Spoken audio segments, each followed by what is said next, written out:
موضوعه خطورة الاستهزاء.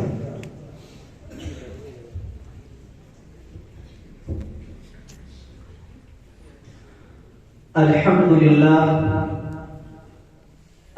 لله وحده، والصلاة والسلام على من لا نبي بعده، وعلى آله وصحبه ومن تبع هديه. أما بعد، حضرة رئيس الحفلة المؤقر والأساتذة الكرام وإخواني في الله، إن منن الله على عباده كثيرا وآلاءه عديدة، ومن أعظم ما أنعم الله عليهم أن هداهم للإسلام وإلى سنة سيد الأنام، فهي المنة العظمى والنعمة الكبرى التي لا يعدلها شيء، فالدين والثبات عليه يضمن الله سبحانه وتعالى لصاحبه السعادة في الدنيا وفي الآخرة. يمنون عليك أن أسلموا، قل لا تمنوا علي إسلامكم، بل الله يمن عليكم أن هداكم للإيمان إن كنتم صادقين. وإذا علم العبد فضل الله عليه بما هداه ووفقه للإيمان والعمل الصالح، اجتنب ما ينقض هذا الإيمان ويحبط وصله وثمرته. فكما ينهدم البيت بعد بنيانه، فكذلك قد ينهدم إسلام العبد فينسلخ من دينه وإيمانه، وذلك إذا أتى شيئا من نواقض الإسلام.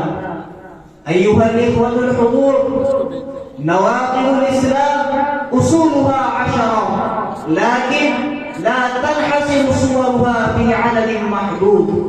ومن تلك النواقض التي يتساهل فيها البعض من الناس الاستهزاء بالله أو بآياته أو برسله، أو الاستهزاء بسنن رسول الله صلى الله عليه وسلم وشعائر الإسلام وخصائصه، لأن الإيمان يحمل صاحبه على تعظيم الله عز وجل وعلى تعظيم آياته وعلى تعظيم رسله وأنبيائه.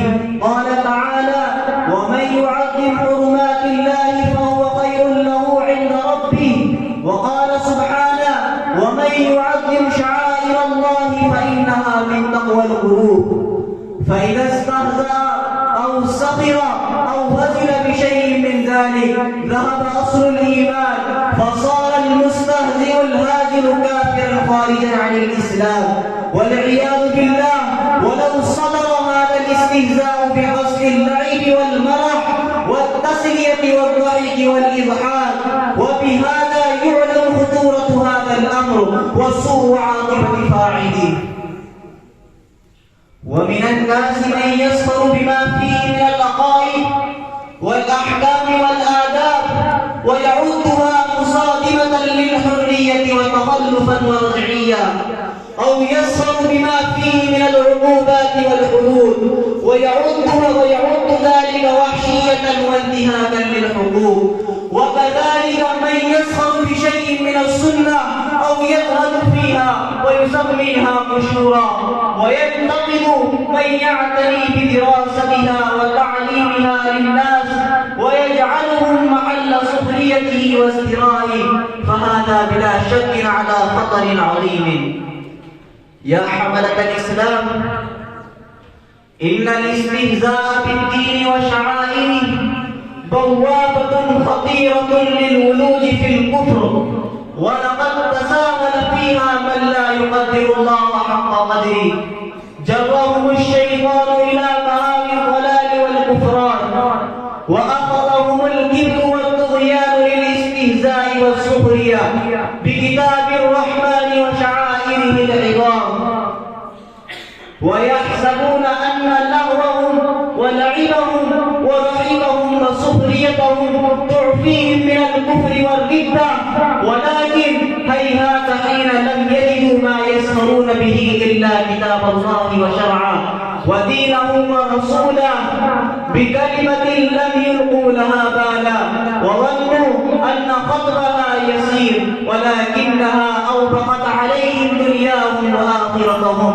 عن أبي هريرة رضي الله عنه عن النبي صلى الله عليه وسلم قال: إن العبد ليتكلم بالكلمة من رضوان الله لا يلقي لها بالا يرفعه الله بها درجات، وإن العبد ليتكلم بالكلمة من سخط الله لا يلقي لها بالا يهوي بها في جهنم.